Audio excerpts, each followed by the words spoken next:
What is up? What is up, everybody? It's Big Chads. I am coming to you. It is December 8th, 2022. I am going to be streaming a replay. Oops, try again. No, it didn't work. All right, little bit of an error there. Looks like we're back up. Anyway, this is a replay of my Twitter Spaces from just a few days ago on December 5th.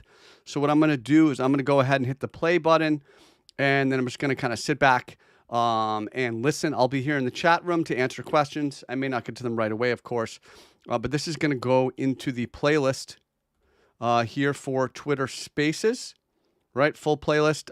So this will be episode 24. So this is episode 24. I'm gonna make a quick note here, and this will go into playlist for Twitter Spaces. Done. Save. All right, here we go. So let's get this started, folks. Thank you so much, and here we go. Everybody, it's Big Chads. We're doing another Twitter Spaces here. Give me a few minutes to get this party started. I'm going to tweet out for people to join, and I'm also going to be attaching a few tweets here as well. So just give me a few moments to get things started, and be patient. Thank you for hanging out. Of course, I've added the first tweet is a link to Trading Wisdom, but perhaps more importantly, now I'm going to attach a tweet at the top of the spaces. It shows Trading Book, Book 3, the Trading Quotes book. So that's right at the top of the spaces. Let me now send out a message to my Twitter feed just to invite people to kind of show up and ask questions. So hang on there, folks, for just a minute. Join now. Oops, let's see.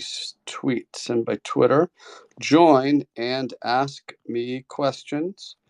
BTC, good. So I'm just sending out a tweet. It's going to take a little while to get this room filled up. Only about 50 people here. We'll get this up to probably a couple hundred. That'd be in normal spaces. So if you're listening right now on the replay and it's a couple days later, thank you for listening. I'm hanging out with you live on YouTube, and if that doesn't make sense, it will now, because what I do is I take these Twitter Spaces conversations and then I upload them to my YouTube channel for safekeeping, and that's Ched's Trading on YouTube. There's a playlist called Twitter Spaces, and so this will be conversation number 24. And what I do is I get folks like you who are listening to come up and we talk, and you kind of tell me how you're doing, what your experience is, and then you ask a question, and I do my best. I do my best to give you my answer. If I don't have a good answer, I'll tell you, but I'll do my best, and kind of that back and forth. That with new traders and with me, it's good for learning. It creates like a nice body of material for other new traders to go back and listen to. So that's what that Twitter Spaces playlist is for. Go ahead and check out. Of course, there's a playlist called Masterclass TA Webinars. That's something that I think a lot of you will enjoy as well. It explains how to use candlesticks, moving averages, kind of setting up your chart, structuring your trades. Check out the rest of the videos as well. Quick market updates where I explain my tweets. Long form interview series. So that's my YouTube. There's also the free version of my second book, Trading Wisdom. There's a playlist called Trading Wisdom on YouTube. I have about a third of the book up for free. I'll eventually get the whole thing, but check out that free version of Trading Wisdom. Trading Wisdom has done incredibly well. The reviews are unbelievable, and you can get that on Amazon. And now the new book is out, Trading Quotes, which is book 3. It's one quote a day, 365 quotes, and then I do like a review every 3 months to talk about my favorite quotes. I'm just super excited about that project, the book, and looking forward to reading the first reviews. Should be out here pretty soon. And lastly, I'll mention I'm a founding analyst at Bitcoin Live. Bitcoin Live is the best-in-class educational platform for crypto. It's a world-class team of analysts that I'm really honored to be part of. I personally do a twice-a-week full market update, Wednesday and Sunday. So you've probably heard me talk about that before, but I always do mention it. It's something if you kind of want to kick it up into the next level, right? You want to take things even more seriously. You want to check out Bitcoin Live. So you're listening right now. I want you, there's a button in the bottom left where it says like request to speak or microphone. There's only 2 people who've requested to speak so far. We have 100 people listening already. That's a pretty decent start. We'll start to build up. We'll build up that number as well. But there's a button There's a button in the bottom left. Someone just DM me 1 second. Won't let me do that. There's a button in the bottom left where it says like request to speak. I want to hear from you, right? It's all about the questions. You know, I can just talk all day. It's kind of boring. But when you folks come up and you ask questions, it's great. So we're not going to start until I get at least three or four more of you who want to speak. So hit that button in the bottom left that says, you know, request to speak. I want to hear from you. I'm serious, folks. So I'm going to start to bring you folks up on the stage. Please wait. Let me mute you, and please wait until I call your name, and we'll have a nice little conversation. So please be patient, and please consider joining the conversation. Hit that button in the bottom left. Let's start out today with Cleave. You've been patient, man. Crypto Cleave, what's going on, dude? Hey, can you hear me? What's going on? I'm chilling, man. Nice little start to the week, huh?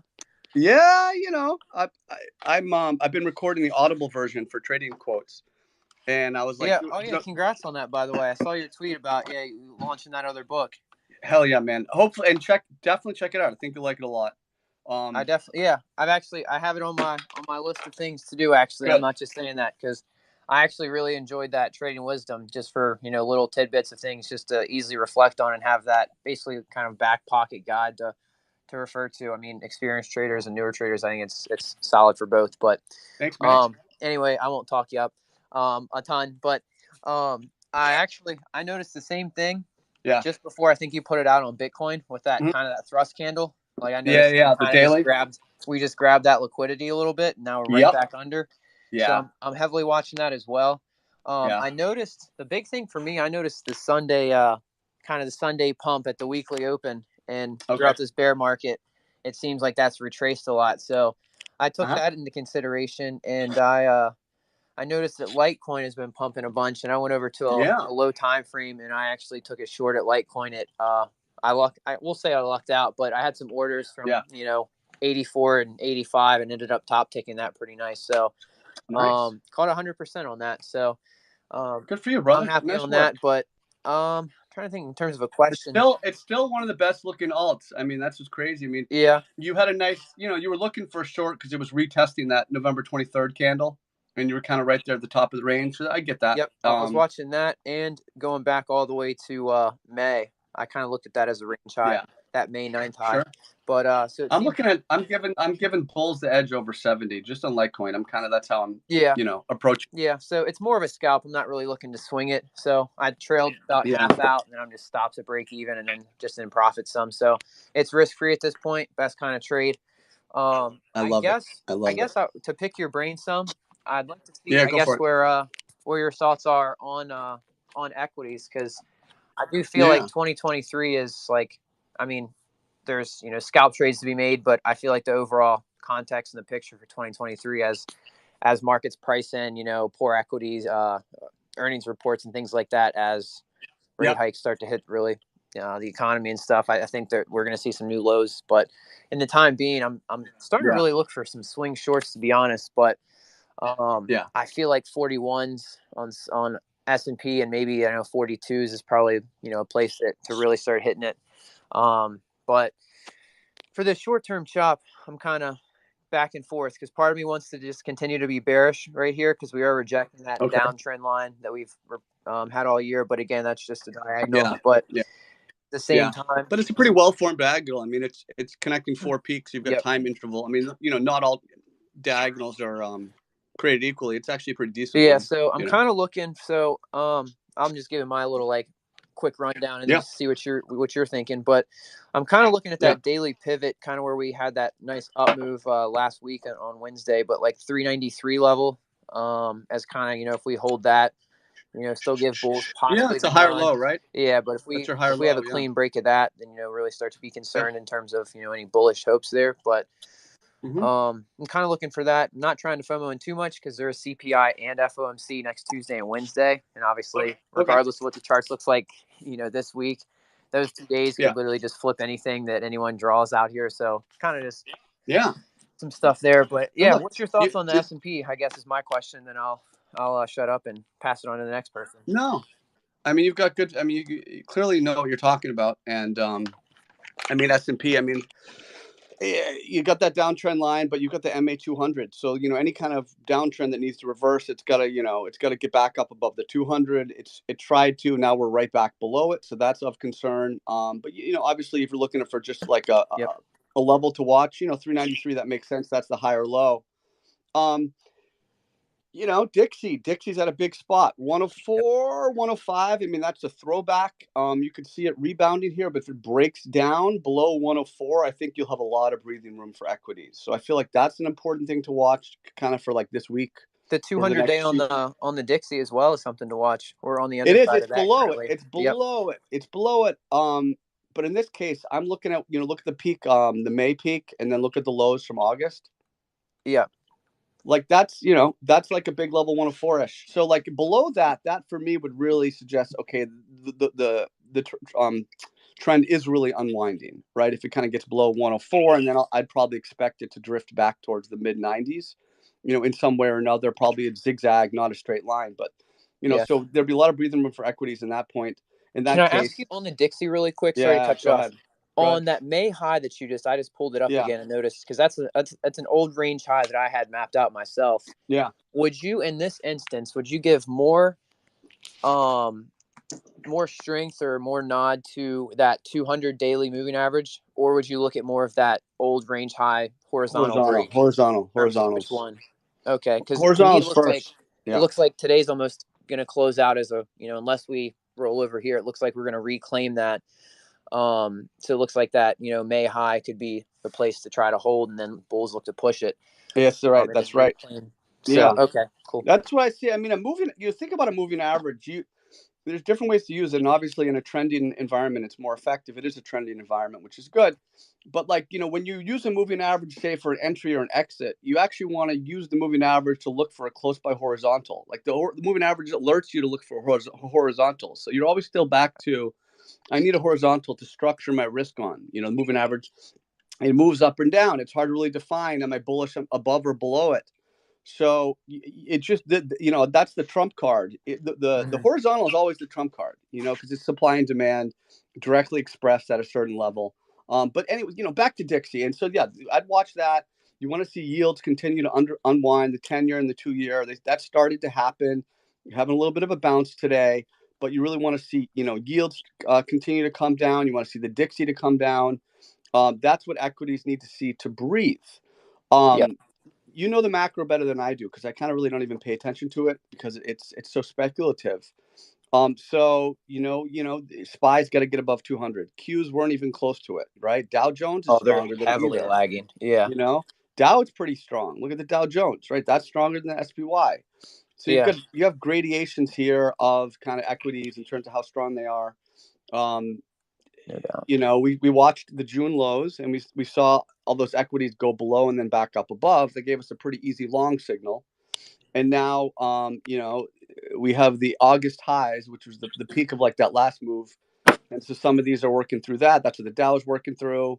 SPY isn't up there yet. Qs are way below it. So they're kind of individual. If you look at those three indexes, they each have different markings. But it's going to depend on Dixie. It's going to depend on yields. And then for just those charts, the 200 is what I'm watching. All right. Last thing, and this isn't to elaborate. Gun to your head, what is one chart that you would recommend to kind of study at the moment off the top of your head? I'm going to do some homework.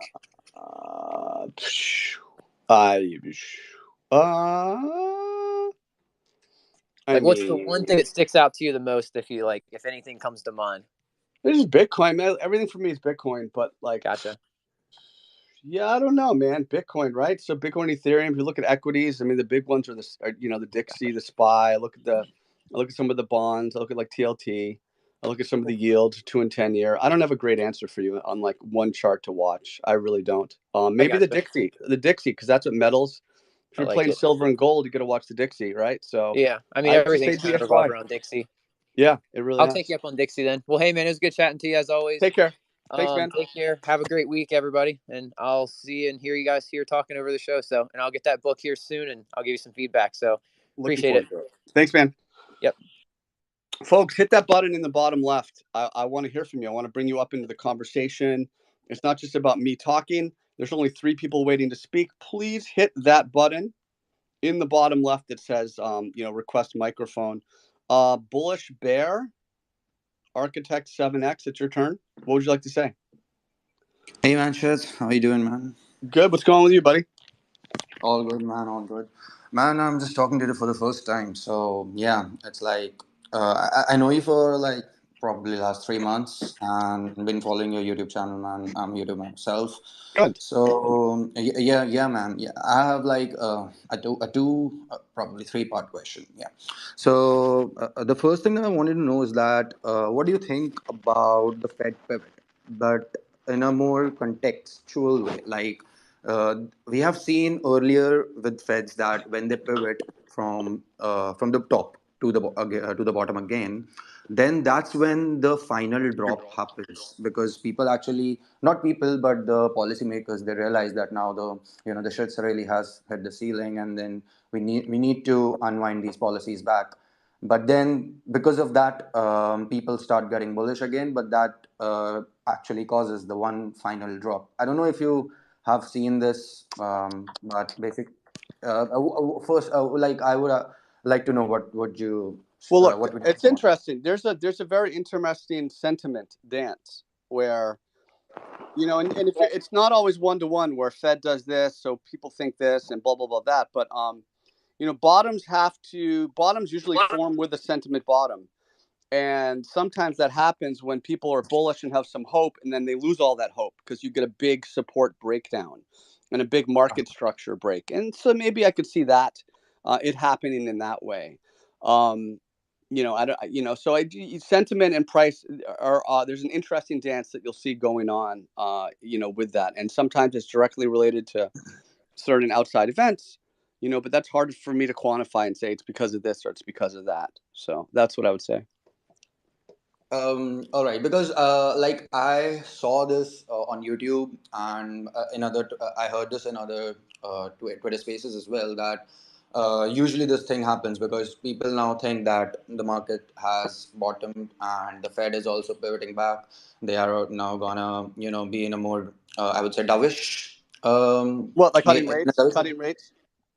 Yeah, cutting rates. Okay. When not Okay. exactly cutting rates, but because they would be like we had a 75 basis point Yep. increase last time. Now they are probably thinking of 50 basis points.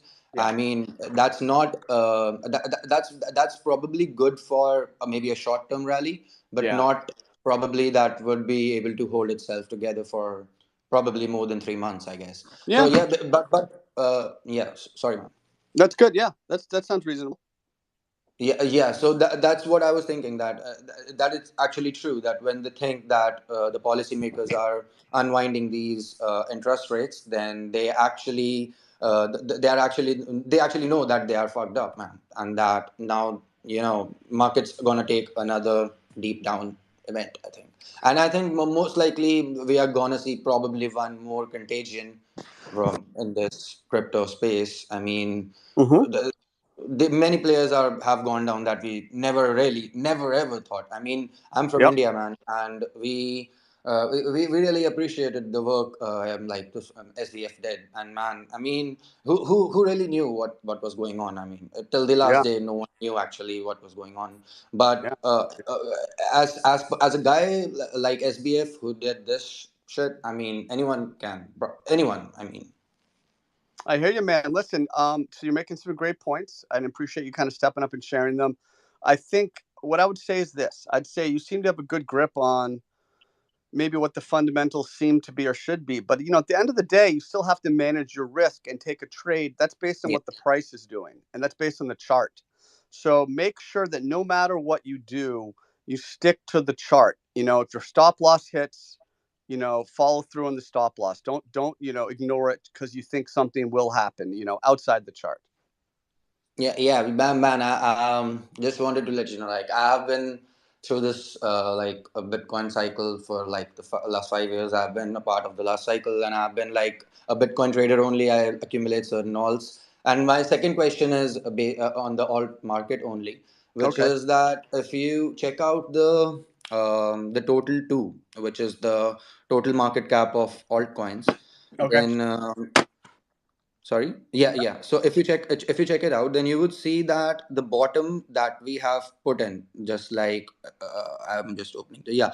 So the bottom we have put in on 21st November Yeah. is actually higher than the bottom we put in on the 18 June. So it's basically a higher low. And so does that mean that the alts are like holding it together? Because even if you look No. at ETH, it's No. okay. It's a downtrend. This chart, and I never look at this chart. It's useless. It's useless to look at this chart. It's useless to look at BTC dominance chart. I don't do that because I'm not trading that. Like I don't Mm-hmm. look at something outside of what I'm actually trading. If I'm trading Link or Sol or LTC or anything, I'm not looking at this chart. This doesn't do anything for me. But what this tells me is that this is a downtrend and the total market cap is probably going lower. That's all that you can learn or glean from this chart, right? Yeah. But just don't ever look at it again. You're wasting your time. Focus on whatever. I don't actually use it for Yeah. any kind of trade purpose. I just Okay. use to look for an overlook of the entire market. Like, Yeah, it's going lower. It looks like the market cap is going lower of the whole market. So of yeah, all. It yeah. looks like all going lower. I am of this huge point. I am at this huge point that I know that the market is going to go down. Like 12,000 BTC looks absolutely on the table right now. And Okay. if BTC goes down, then obviously the entire market is going to go down. All right, brother. Thanks for stepping up, man. I hope you Yeah. Thanks a lot, man. Take care, man. hey, I hope you do well and I wish you well. Thank you so much. Folks, step on up. I am Big Chad's Chad's Trading on YouTube. I want to hear from you. There's only 2 speakers here. Hit that button in the bottom left. Come up and share your thoughts. Hey Chaz, how are you doing? And ask me questions. Darsh, what's up, Darsh? How you doing? I'm just good. I just woke up with -27 outside here in Canada. Oh, that's no good. What part of Canada? I live in Manitoba, Winnipeg. Okay.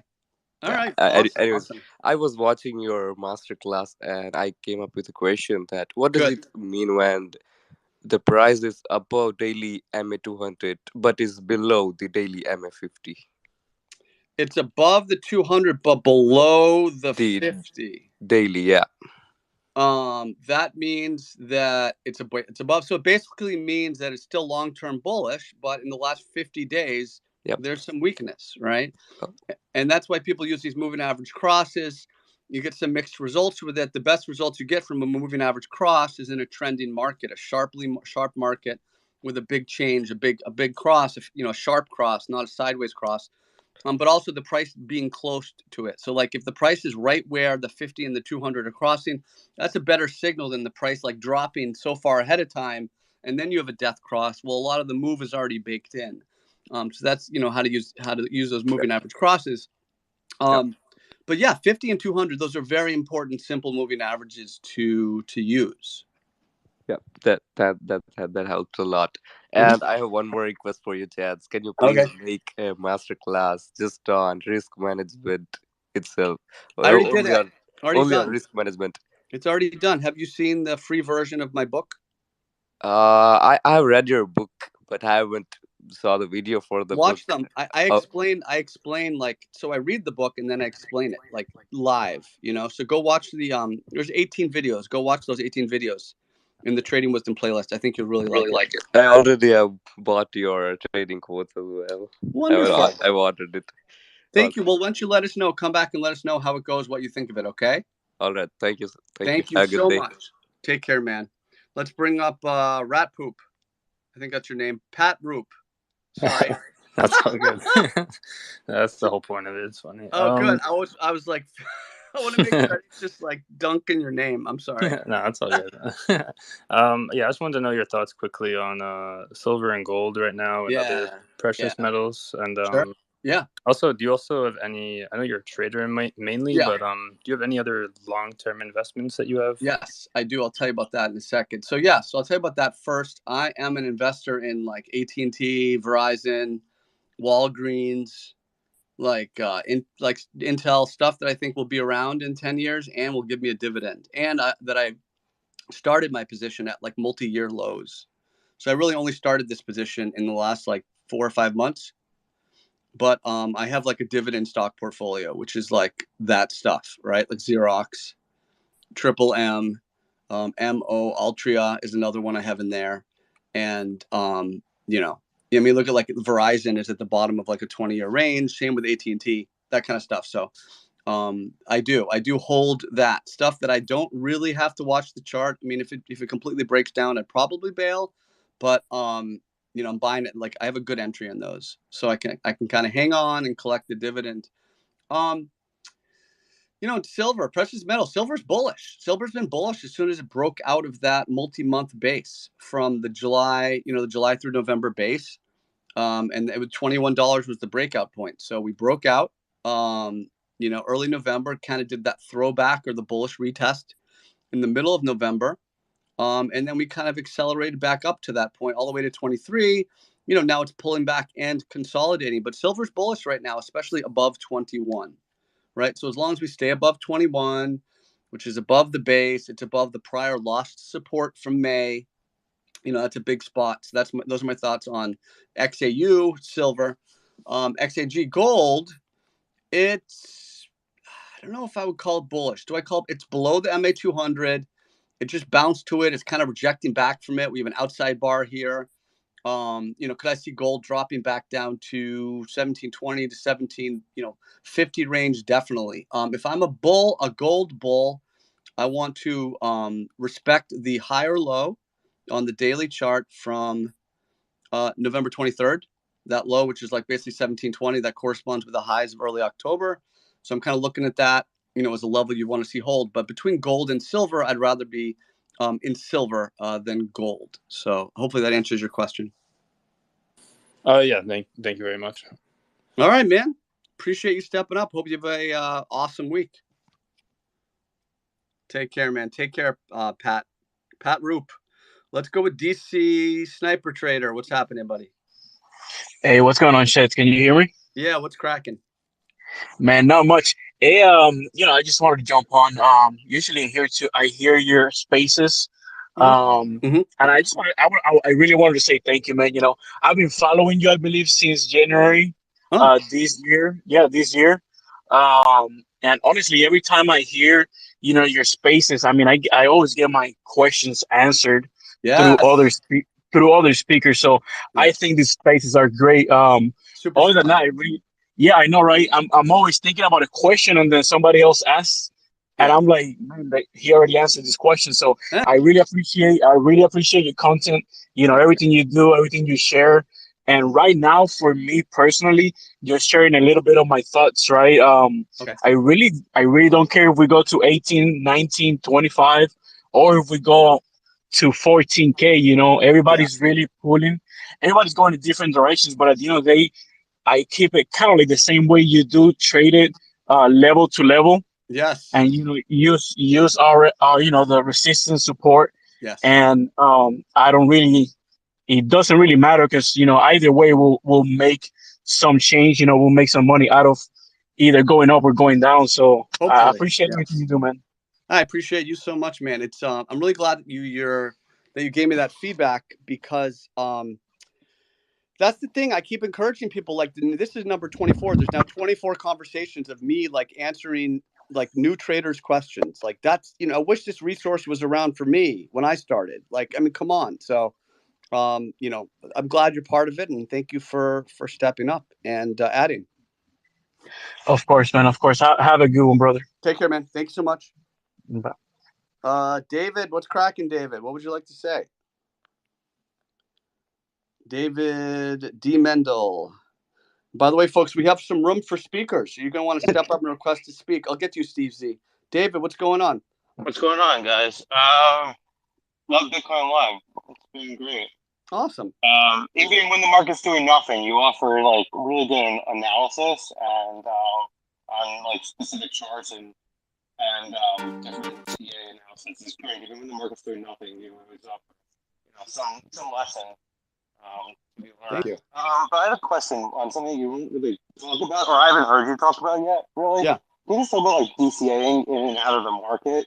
Yep. Like if I have a plan and I think, like, let's say Bitcoin is either going to range below 20K, let's say for a year and a half, like how should I DCA in? Would you just lump sum it after, once it crosses like the daily 200? If you could just talk a little bit about that and like maybe DCAing it out, when you think the market's kind of peaking, like it did when it was like around 69K. what a great topic. And by the way, really appreciate you being a member. And this is why I encourage members, like, go back and watch old videos, even though like the price is different, like the lessons, like you never know when they pop up. So I try to like make every video like filled with like good lessons. So I'm glad to hear that. How and when to DCA, right? That's the question. I think what you want to do is, so I'll talk about what I'm thinking about doing, right? I sold all my Bitcoin a long time ago, and sold all my Ethereum a long time ago, and I've traded it like, since then. I've had long and short trades since then. But for me, like I'm going to start thinking about DCA, I think around 12K.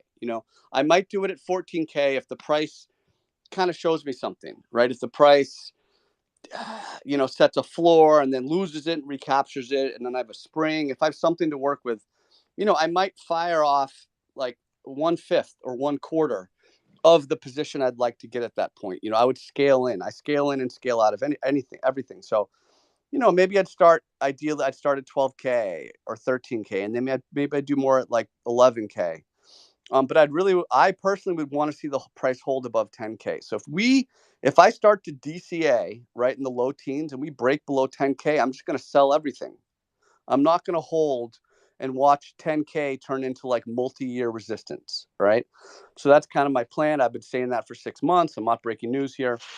On the way up, great. We got a bunch of requests. Fantastic. I'm going to get more speakers up here. Be patient, folks. On the way up, I'd probably start to add back in if we break over 18.2. And I'd probably add more at the MA 200 if we break that. And then I would add more at like, 25K if we get back up above that. So I'd be more than happy to buy into reversing momentum, right? So I'd either want to see it lower at an area that makes sense with a clean stop loss that talked about below 10K, or I'd want to see it bouncing and I'd be adding, into the strength, and I'd be doing like partial positions. So I'm only adding in a quarter of the position I want, right? I would definitely not do lump sum. That's almost never the right thing to do, because you have no flexibility. You have to allow yourself flexibility. So I would be scaling in and scaling out. And generally, that's how I would approach it, right? All right, David. Chevalier, hang on there, buddy. Yeah, thank you. Quick question though. In regards to you said below 10K that you were going to sell. I think you were talking about how 8K was the bottom of the rectangle. You wouldn't wait for no 10K. 10K is basically the bottom of the rectangle, maybe 95, but for me it's basically 10K. And we've talked a lot about psychological levels and how powerful they are. And for me, that's just a very clean above or below level. Bullish above, bearish below. I just think it could be just incredibly. So first of all, the bottom of the rectangle, you can argue about where it is. I don't think 8K, and if I said that, I misspoke last night, but I think it's more, 95 to 10K is kind of being the bottom of that zone, that 10 to 12K zone. Just at such a clean psychological level, I can say, okay, 10K, bullish above, bearish below. So that's how I would approach it. Cool. Thanks. Cheers, man. Great to have you, man. See you soon. Okay. Thanks a lot. Thanks, buddy. Appreciate that. So, Steve Z, it's your turn, Steve Z. What would you like to say? Hey, Chad, how's it going? What's up, buddy?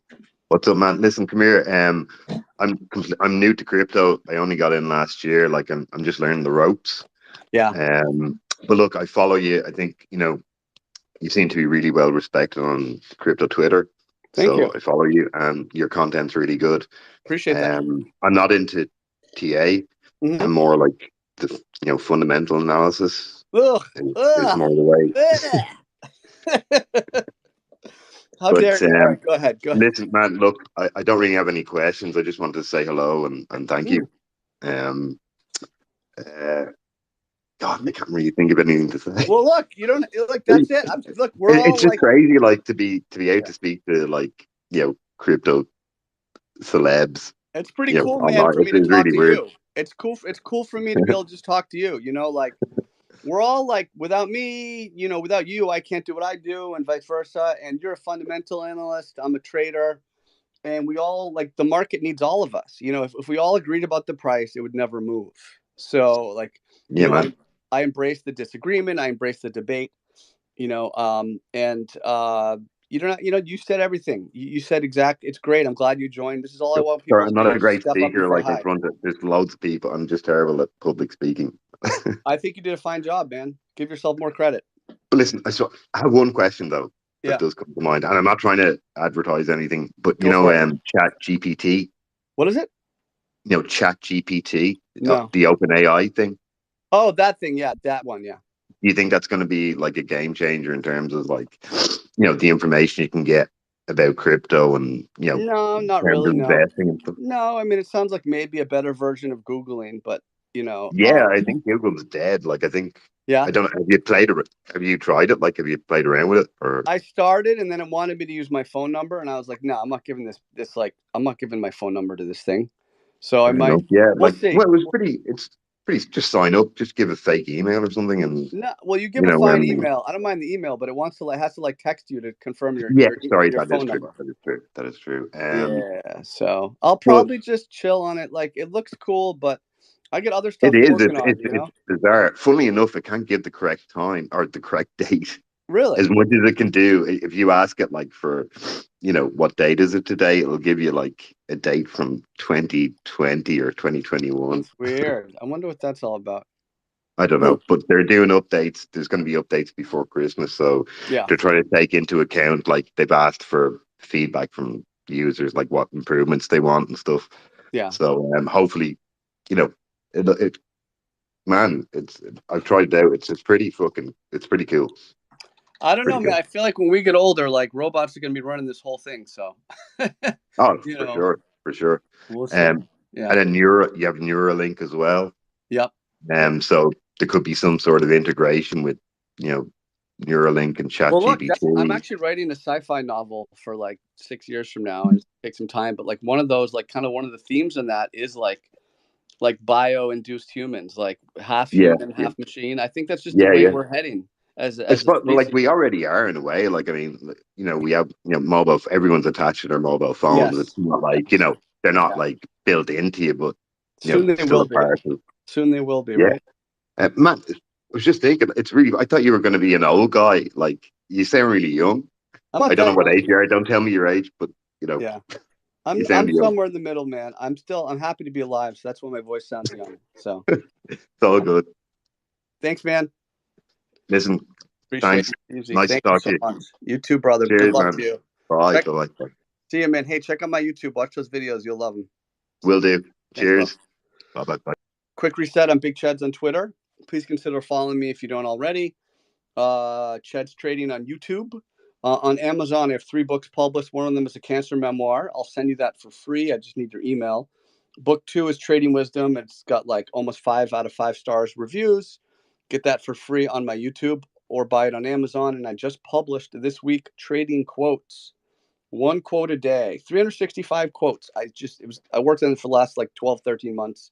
I'm proud to finally have the book out. I'm working on the Audible as we speak. All right, next up, and then of course consider joining Bitcoin Live, where I'm a founding analyst and I do twice a week full market update. Let's get Chevalier. Hello to everyone. What's up, buddy? How are you? Good. First of all, I would like to thank you for all your effort, and it's really nice that we can find like a space to discuss a few things, even though we are like professional traders or not. I really like the previous guy that he said, look, I'm not in TA, but I'm a fundamental analyst, which is nice. Yeah. And exactly as you said, the space needs us all. I don't consider myself a TA guy, like, okay, I know how to read some charts, I'm trying to, I'm put my efforts on it.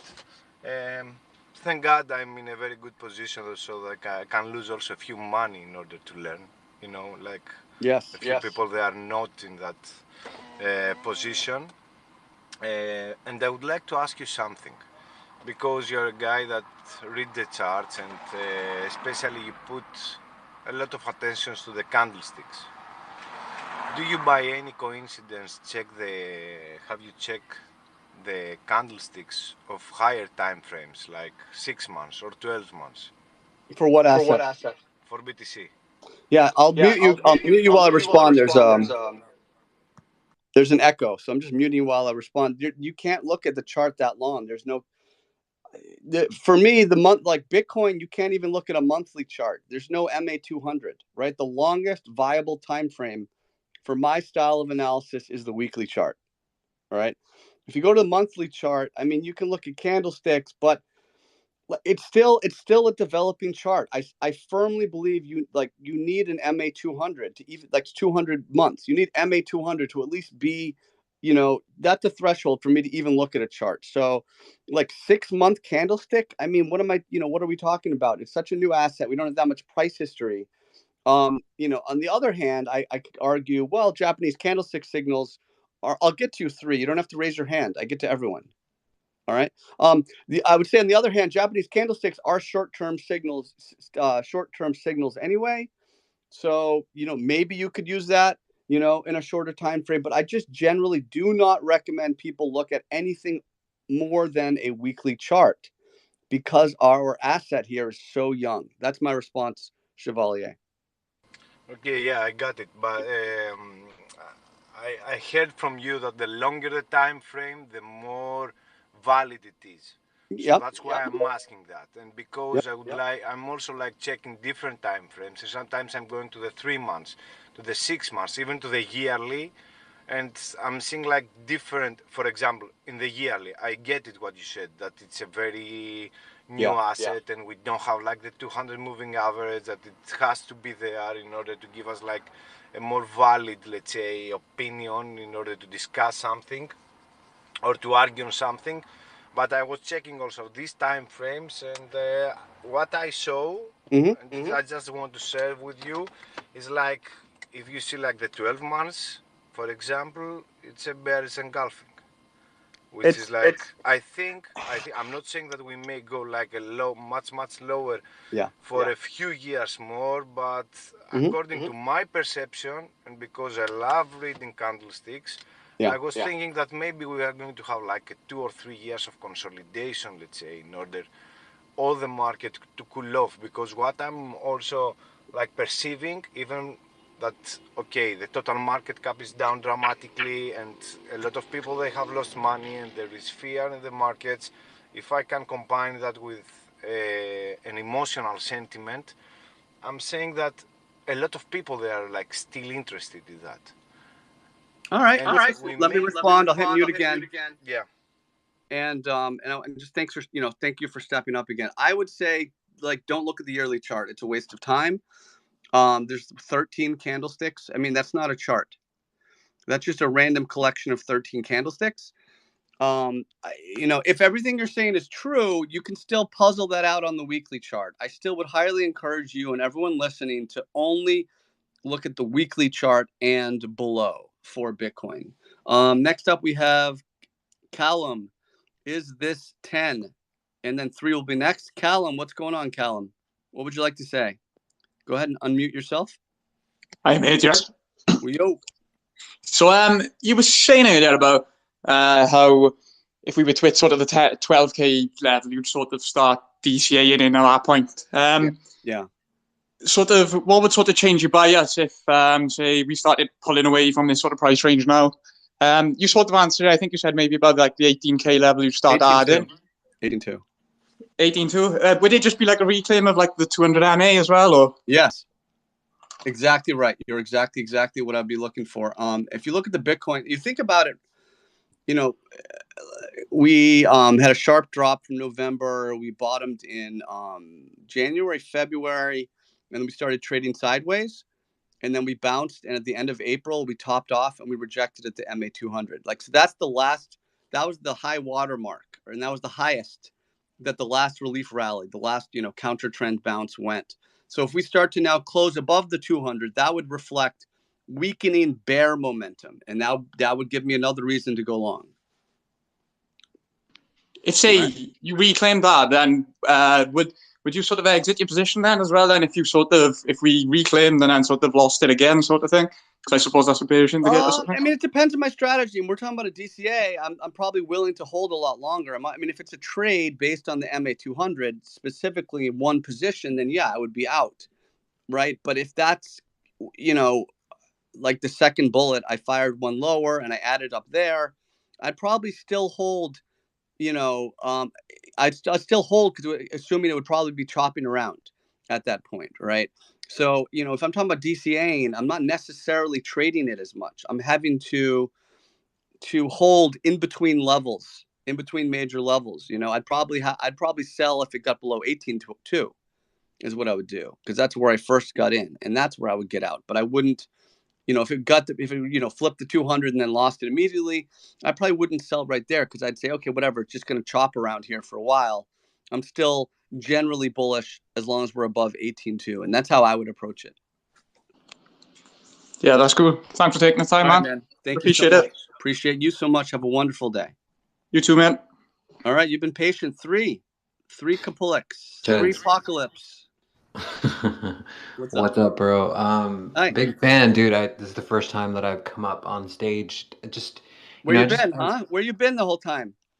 What do you mean? You Like, haven't I've just spoken been before, I've just been a listener, just been kind of like paying attention. But I've been following your work for, a long time. Good. And I really enjoy your perspective, like on the market, just on everything that's going on. But what it feels like to me, dude, is like the sentiment overall is that no one fucking knows shit. Yep. Most people have no idea what's going on, Yep. especially with the macro conditions and geopolitics. Like, we have no idea what's going to happen next. And like, I feel like I know what you would say is just trade level by level, right? But yeah.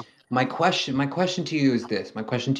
Like, if a trader, like using your intuition and your gut, like if a trader gets to a point where they're taking a string of losses, like loss after loss, and like, what do you do at that point? Like, you know what I mean? Like, where it feels like every read that you have is just off. Oh, it's an easy answer. And then, it's an easy one to answer.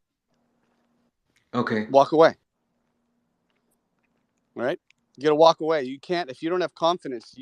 Oh, sorry. Hold on 1 second. I'm losing my signal here. Hold on. Can you hear me? Okay. Yeah, I can hear you. You got to walk away. If you don't have confidence, you've got nothing. Right? You have. But I did that for like 3 months. I walked away from the market. What did you do while you were gone? Did you add new skill sets? Did you read a textbook? That's what I did. Every time I was looking at charts every day. I've blown up my account, I've taken a couple months off and read a textbook. Okay. I have found some way to empower myself, and I came back and I felt like, all right, I'm just better educated now, and I'm going to try again with some more confidence. Emotions will screw you up, man. You gotta, if you don't have control of your emotions, you really need to stop trading. And then find a way. It also could be your position size too, because you may just be that your positions are a little bit too big. Whatever it is, it's too big, because a larger position is harder to manage emotionally. So, right. Cut your position size in half, and you'll be amazed at how much easier it is to manage your trades without the emotional attachment. You know what I mean? But dude, it's so weird, because I feel like, okay, I'll make a read and then it ends up playing out, but I'm like maybe a day early or a little bit too soon, and I'm just like, damn it, like, and I guess the AI, like, it triggers my stop loss, and then the move will happen, and I'm just like, oh my God, So that's a really common thing, and I've been through it a lot. And so what you want to do in that situation is, first of all, assume it's going to happen. Assume you're going to get that. First of all, assume that will happen to you when you enter. So you have a smaller position size the first time, right? You have to assume it's going to trick you out, trigger your stop loss. And then if your trade idea is revalidated, you can try again, right? And it's okay to maybe 2 or 3 times max. Give it a couple times. Be willing to try again with the exact same trade idea if you just got wicked out. And that's why smaller position size will help you do that. My best trades, my biggest winners, I was early on them a little bit, but I stuck with it because I scaled in properly, and once my idea was revalidated, I went with it again. You know what I mean? Right. Exactly. Yeah. That's where I'm at. That's exactly where I'm at. You'll be fine with smaller positions, and be more comfortable to try at least 2 times with a good idea if it's revalidated. And I think that's a good place for you to start. Cool. Thank you so much for your time and Cheers, bud. everything you do, bro. Really love it. Hey, man, I'm really happy that you're part of it. So thank you so much. All right. Love doing this. It's random. Who's gonna say what they're gonna ask. We have let's go Chromage. What is up, buddy? Nice to see you again. How you doing, Chad? Congrats on the book, by the way. Thanks, man. Looking forward to your review. Definitely. So my question is, I'm trying to look at the charts and piece together a couple things, because I know the sentiment you have is the same as I have. Is this time is different because we've never been below these levels, below the previous all-time high and things of that nature. Yeah. And it's more, I'm looking at, say, Ethereum, something like Matic, things with relative strength to Bitcoin. Okay. And it almost seems like in that case too, these things are different as well, because generally altcoins don't sit above their moving averages when Bitcoin's so far below, or show this type of strength at this depth of the market. Yeah. So it's like, I'm just trying to piece together, because it feels weird per se. It's been weird. Look, let me jump in real quick. And it's been weird because, recently Ethereum was leading. Led, 12K to 1270 to 2K on the back of the merge hype or whatever, right? And BTC was kind of flat and sideways. So Ethereum was up and alts were running. And it was normally what we would see after a big Bitcoin move up. Big Bitcoin move up. Bitcoin pauses and consolidates, money flows into Ethereum, and then money flows into other altcoins. So we were seeing the almost post-pump BTC action, even though BTC was flat and sideways. So it's been a little bit weird. It's been like that for 6 months. It's been a little bit weird. And, what does it mean? I'm not quite sure. I think we have to be flexible, and we have to, we want to be aware of that, right? And you're smart to be looking for relative strength. But still find yourself really focusing on just what's in front of you, and that one chart you're trying to trade, right? In the four corners of whatever chart you're trying to trade, try to just drill down whatever information is in there. And don't get thrown off too much by why is Ethereum stronger? Why are alts doing this and Bitcoin, isn't doing that? That's always more philosophical, and there may or may not be a clean answer to that. So I just almost try not to think about that stuff too much, is maybe what I want to say. I gotcha. I've just Ethereum is one I've been mostly trying to trade and keep an eye on, but at the same time, I know you have to kind of keep an eye on Bitcoin and what Bitcoin does. What's your plan on Ethereum? What are you thinking about it? Right now, it's the two levels I'm looking at, because I think it's going to fade some here. Is like the 1150 and then like the 10, right around the 1,000, the 10,980 to like 1020. Yeah, I think range. That first level definitely 1,000 makes a lot of sense. Yeah, I mean, for me, you got that MA 200 above is a big deal. If we could flip that, that'd be really bullish. If you can get back up above 1420, that'd be bullish. But I see it generally as chop, a really big chop range from 1,000 to basically 1,400, and I don't really see like a big edge for a technical analyst kind of trading in that range. So okay. Hey man, I hope you do well, man. I'm glad you stepped up, and I'm sure I'll see you next time. Appreciate it. Thank you. Take care, buddy. Thank you so much. Let's go with who's next? Let's go Andrew. Ghost Hidden. Andrew, what is up? Yeah, hi Chad. Thank you for bringing me in. I got a question regarding dollar index chart. Is this DXY? Yeah. Because for me it's difficult chart to investigate if this 114 was at top or not. And there was, for example, the moment that I was looking on it, that when it was climbing, that was 109. It lost this MA34 twice, and then it went up, and then it was really good testing this line, and then it started collapsing again using this MA34, and then when it lost this MA50, I thought, okay, this is something not working well, and then after losing MA200, I thought, okay, I mean about daily chart, then it's really something like dollar is failing. It was the top. It would rather go down, and then you tweeted below with this tweet from Peter that it just touched this 5-year resistance. And my question is, looking on this example, when we look on any kind of top, then how we should know that this is top and now will rather go down, or there is some possible retracement like here for this big resistance? Because here is the case that even this major MA 250 was violated, and what to look additionally, because here even volume is not present. This is also more difficult. It's great questions. First of all, have you watched at my YouTube channel? There's a playlist called Masterclass. You've seen those? Yes, I seen there, and in case, because it was mainly focused on Bitcoin, and in Bitcoin we got this double top, this uptrust, this swing failure pattern. Yeah. In case of the second top, in case of this first top, I got impression you were maybe thinking that when Bitcoin was above 58, then it was okay, but then when it loses this important EMAs, then I got the impression you were more convinced it will go down. And here, so that's a good example. So, and I'm glad you watched that. So you think about, it's like, when Bitcoin, when that top, when I spotted that top, November 10th or 11th, I didn't know that we were going to go to 12K, but it just seemed like we would probably pause there and maybe drop down to 50K or like even 42K, 43K. My think was here's a short-term top within a larger bullish trend. And until we lost that weekly MA50 and until that ascending triangle on the weekly chart was invalidated, I was giving bulls the benefit of the doubt. And so something like the Dixie, you've had to give bulls the benefit of the doubt for a long time because it's been a really strong chart.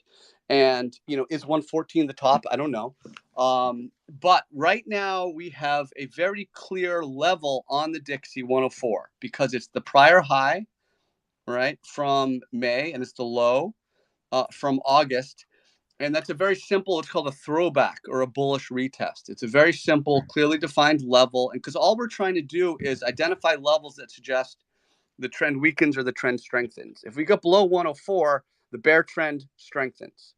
If we hold at 104 and we bounce, then the bears are not looking as good. So, it's the whole thing where you're always looking at for the most clearly defined levels on the chart. And then you use those to allow you to when the trend strengthens or weakens. When Bitcoin topped in November last year, there's no way to know we'd be down here now. It wasn't until, February, March. Well, with December is when we saw that I tweeted out the end of December that the trend was breaking, but it wasn't really till we had even further confirmation down the road that, for me in March and then April, it really suggested we were going below 20K. And that's, when I started talking about it on Twitter. So it's just, it's like when you heat up your pot of water on the stove, it doesn't go from cold to boiling water instantly. Like there's these like levels in between. So it's kind of like how I think about the trend as well.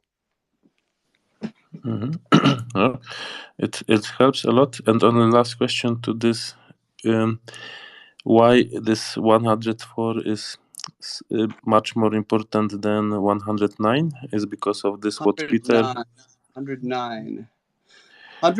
Yeah, I mean 109 is also because the difference was with the 109 level, you still had the MA 200 below.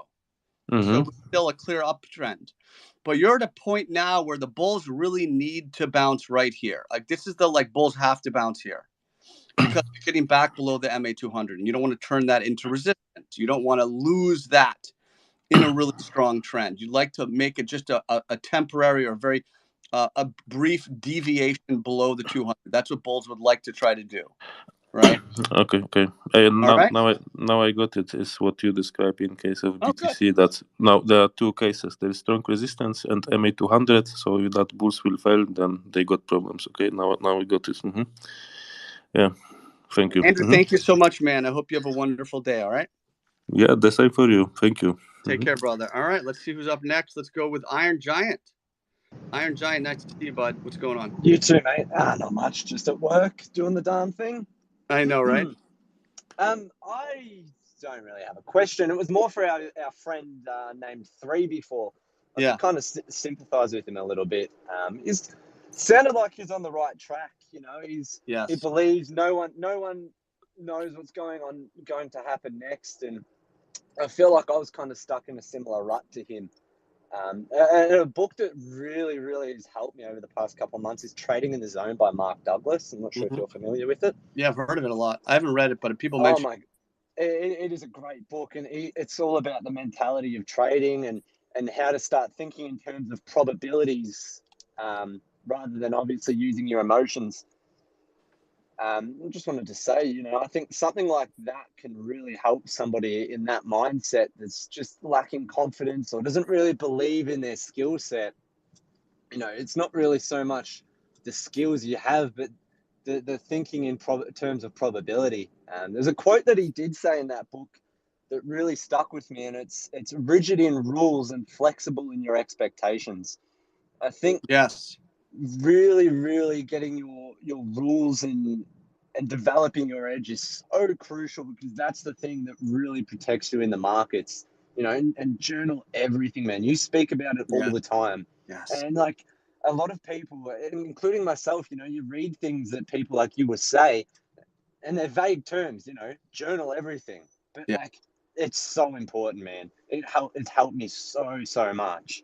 I love it. I love this. You know, my next book is a trading journal, book 4. I don't know if you know that. Yeah, it's going to be like explaining to people why they should use a trading journal, and maybe 20 stories of my trades, and then all the different categories in the journal, what to fill out and why, and then a bunch of blank entries. So I have a pretty cool idea for my next book. That's sick, man.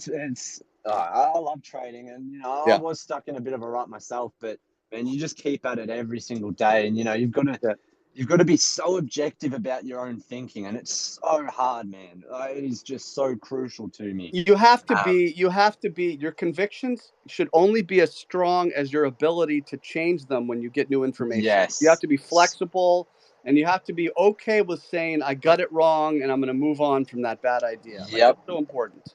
Every trade is unique. You can never just relate it to a previous trade. It's so crucial.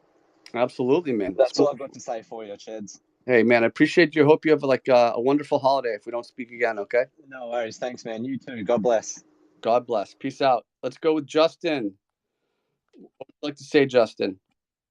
Hey, Cheds. How are you? I'm good, man. Thanks for being so patient. Yeah, no problem. So my question is primarily around time frames. I'm a new trader. I really suck at it, but I've listened to your classes, and I've tried to find some resources online. So I'm just kind of curious if you had any recommended resources to explain time frames and kind of what your opinion on it was. I can tell you right now. I'm happy to do it right now. First of all, you want to definitely. Have you gone and listened to like the older spaces yet? Have you done that? I've listened to a lot of your spaces live, but it's been sporadic, you know. I would just there's 24 now, and there's some work in there, but like if you want to get good, like get better, like it's there, right? So you have 24 of these to listen to, and that question has come up like at least 24 times. All right, number one. Number two, the playlist, the masterclass TA webinars. Hopefully I addressed that in those webinars. I'm pretty sure I did. Yeah, I still kind of can't wrap my head around it. Here's what you want to do with time frames. So the longer the time frame, the stronger the signal. We know that, right? So, you know, a weekly bear engulfing is a more, you know, powerful than daily bear engulfing. So the question remains, like, when do I go to low time frame? How do I know, right? So you drop to low time frame when the price is at a key level. So let's say the price, you know, we'll call it some random asset. It goes to 100 and it rejects, comes down to 40, it goes to 100, it comes back, you know, to 50 this time. Now it comes back to 100 again. You're at 100 again. You should drop to low time frame. You really want to drop to low time frame when the price is at a key level, right? That's a big time rule of thumb for classical charting, right? Which is Western technical analysis as opposed to Japanese candlesticks, which is Eastern technical analysis. The other time you want to drop to low time frame, the other situation is after volatility, right? So I use this as an example every time. If by the end of this spaces Bitcoin drops $2,000, you should go to the 1 hour chart and watch it and watch for the EMA 8. See if the price can flip it. Look for a higher low. Look for a lower high to be broken, right? So you go to lower time frames when the price is at a key level and after volatility. Okay, thanks. I really appreciate that. And in terms of the lower term time frames, I heard you say for the longer term stick to the weekly, but for lower term, is an hour the lowest you would go, or do you utilize the 4 hours? Me personally, yes. But there's some wonderful traders listening who are probably better than me, and maybe they're great on the 15-minute, but not me. I mean, I'll drop to the 1 hour after the volatility, but I'm usually trading on 4 hour and daily. Okay. All right. Thanks a lot, man. Appreciate you. I appreciate you. Thank you for stepping up. That's all you got to do. Thank you so much, folks. That's all you got to do is step up. I am Big Cheds on Twitter, the author of Trading Wisdom, which is available for free on my YouTube, Cheds Trading. I'm also the author of Trading Quotes, which has just been published recently. You see that link at the top of the spaces. Definitely want to check out that book. Let's go with Rocketic. It's your turn. What would you like to say? Rocketic 9999. What would you like to say, my friend? While we're waiting, folks, I'm going to try to get through a few more. I can probably go another 45 minutes. Rocketic, what's up? Hi, Cheds. Do you hear me? Yeah, buddy. Good to hear from you, man. How you been? 9999. What would you like to say, my friend? Do you hear me, Cheds? I hear you. Do you hear me? Waiting, folks, I'm going to try to get through a few more. All right, that's a no. Let's go with, let's see, TradFi Crypto Guy. What's going on, TradFi? Hey, how you doing? Can you hear me? Yeah, what's up, brother? But before I ask my first question, I just want to make sure that I heard you correctly. Were you kind of like 4 or 5 speakers ago, a guy said he came on and he was into TA, and you were kind of alluding that TA wasn't the main thing you were looking at. Is that true? No, TA is like, it's the, no, it's like quite the opposite. Was that a joke then? Maybe, sorry, I misheard that wrong. Yeah, definitely. I literally micro specialize in the Bitcoin price chart. And just, I only care about the chart pretty much. Sentiment is important too. So I do more of like a mixed, like a hybrid TA and sentiment analysis, but I don't use FA. Okay. Well, I guess then my question is, I'd answer the first one. The second one was, is there any kind of like specific event, like maybe a pivot talk or some kind of special wick or whatever, where you would actually think the bottom is in by not looking at the charts or by not going just on TA? Would there be a specific event? Yes. So I put out a tweet a while back and I outlined several scenarios for a bottoming, and some of them were based on the price, but one of them was like if Michael Saylor and MicroStrategy is forced to sell, or if they sell Bitcoin, I think that will lead to a bottom. If like Ecuador is forced to sell their Bitcoin, I think that will lead to a bottom because it will cause a panic flush, and the price will rebound from an overreaction move, and that will likely form the bottom. Because we have such a strong downtrend that has consolidated so neat and clean, or neatly and cleanly along the way down, we need an overreaction or a volatility event to shake out of this downtrend. So those are a couple examples of things that probably would cause that. And these would obviously lead us well below the 10K number, right? Yeah, I mean, that'd be ideal. I mean, if we flash dip below 10K and then recapture it, I mean, you'd have a wonderful signal to go long on that recapture of 10K. I mean, that would be such a very easy, easy trade setup. Yep. Go ahead. Do you think there's any merit to this whole GBTC thing? I'm the wrong guy to ask. Wrong guy to ask on that. Really, really the worst person. No, okay. I don't know. Because I mean, that would be a capitulatory event, right? If they had to start selling their Bitcoin. I don't know. I just don't know. I don't want to, like Trader Magoo and Mike Alfred, some of these other folks I follow for fundamentals. I'm just the wrong guy to talk about that stuff. I don't want to say anything in that because I really don't have a good grip on it. Okay. All right. Well, thank you. I appreciate it. Thank you, man. Thank you for stepping up. I'm honest. If I know what I'm talking about, I will talk with authority and give you my best opinion, and it's hopefully right. No guarantees, but I'll be clear if I, where my weaknesses are, and I'll be honest about that. And I think that's important. And Justin and Steve Z, I'm going to bring up other folks. Bring up people only one time. So we have Hutch is up next. Hutch, what would you like to say? Hey, this may be not in your wheelhouse, but I appreciate your transparency on that. Sure. So I was a big part of the Luna community before the collapse, and was definitely in an echo chamber there, and thought that this was the greatest thing in the world, especially since it was tied to Bitcoin and to some degree, like they apparently allegedly was backed. But one of the things is when we did a lot of spaces and we talked about call it the portal and the Death Star that could blow it up, and we all just kind of overlooked it, and that could never happen, and you would need X, Y, and Z, and then of course it happened.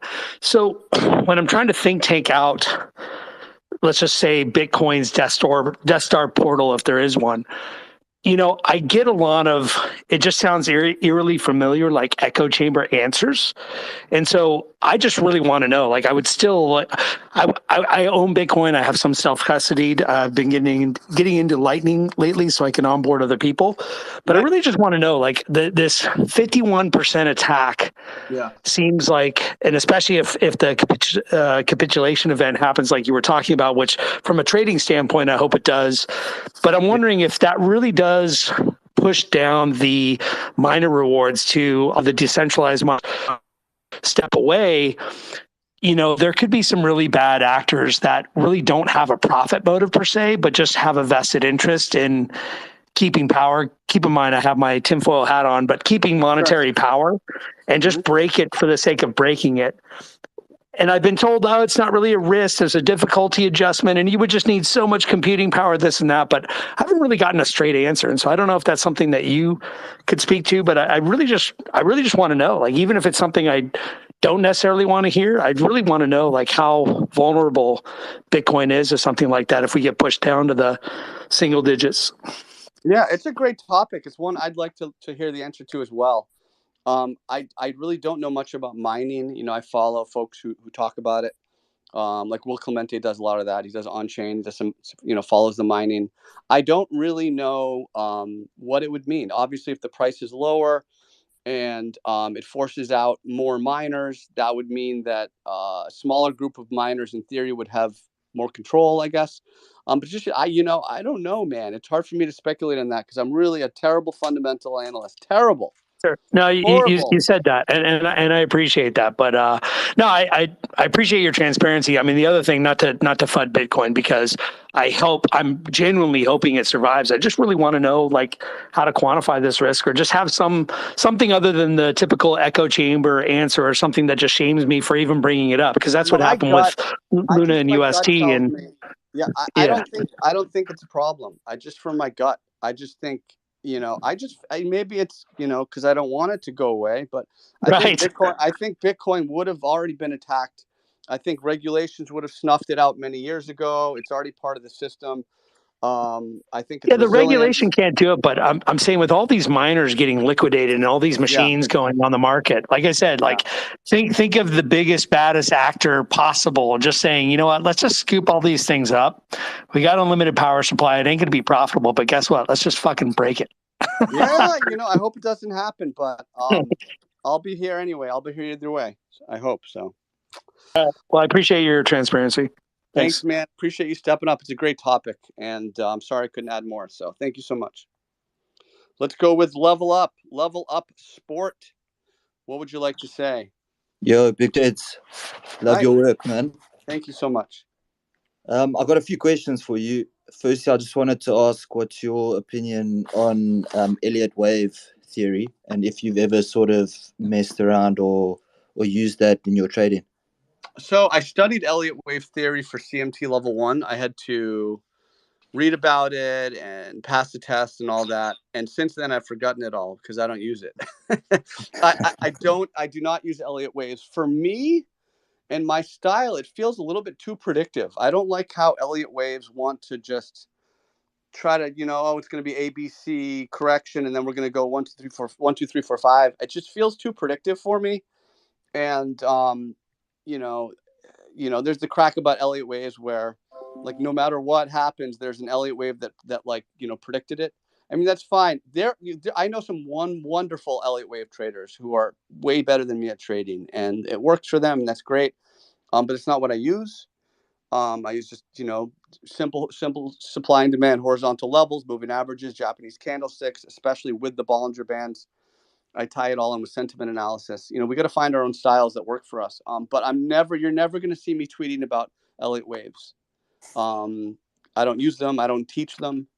And it's just not in my repertoire. Cool. Thanks for that. My second question is just around, so I think a lot of people also will probably resonate with this. They work sort of a 9-to-5 job, and then they probably do trading more on the side.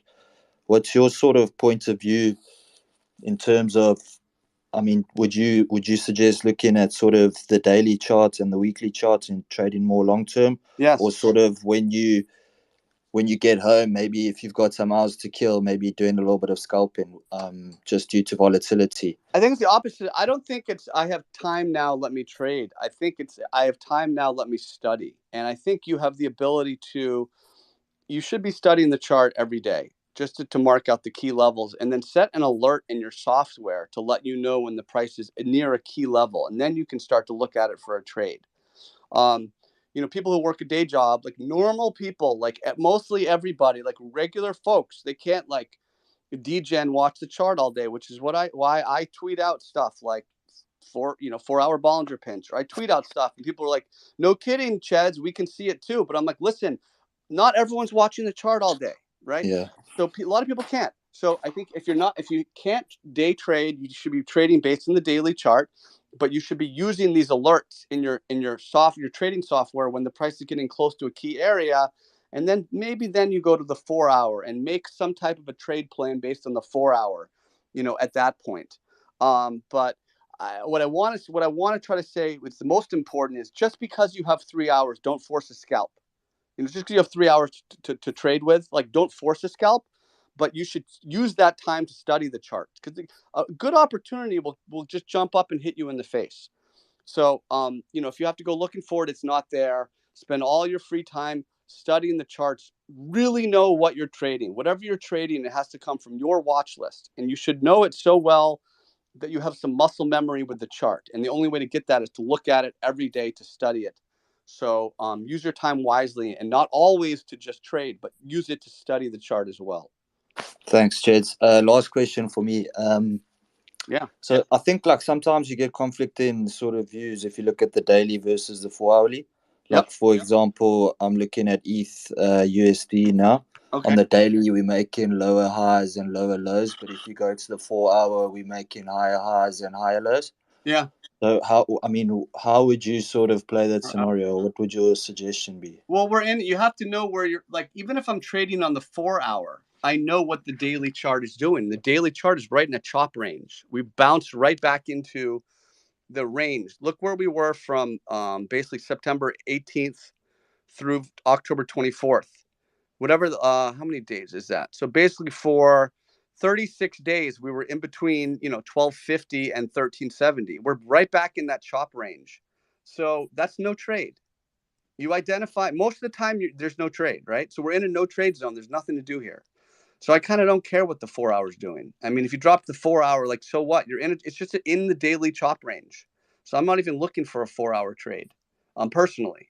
You have to, I recommend, not you have to, I recommend you wait for the price to interact with key levels, either 1,000 or 1420. I just don't see a trade in between that. If it sounds crazy, fine. I'm crazy, but that's just how I approach it. Like, there's no trade here on the daily or the 4-hour for Ethereum. Not the way I look at it. Don't you think that 1270 is a key level, though, if you look that it's acted as support and resistance? Not anymore. It was before we lost it. We lost it, November, and now we're right back into this. We're in chop range, though. Like, we're above or below 1270. We were above or below 1270 today and yesterday and the day before. How is that a level? So is that then when you would consider that level being invalidated? Yes, exactly right. Correct. As soon as you start chopping around that level. Yes, exactly the point you want to take from what I said. That's exactly right. That is good job. That's exactly what I want to say. All right, cool, man. Thanks a lot for your help there. Appreciate you, brother. Thank you so much. Man. Haroon, what's up, Haroon? You've been patient, man. Hey there, Chets. How are you? I'm doing well. How are you today? I'm good, thanks. I just heard your battles with cancer Well, YouTube. hello. That literally left me in tears. It's too Well, emotional to hear and listen your story. you're so So kind. Thank you, my friend. You're very coming to the Bitcoin, how would you react to a 10 to 12K range? Will you blindly like it. buy and hodl, or Yeah. you'll just trade it? Yeah. So it's good to hear from you, Haroon. And you've been on these spaces before, and this is the same answer I've given for 3 months.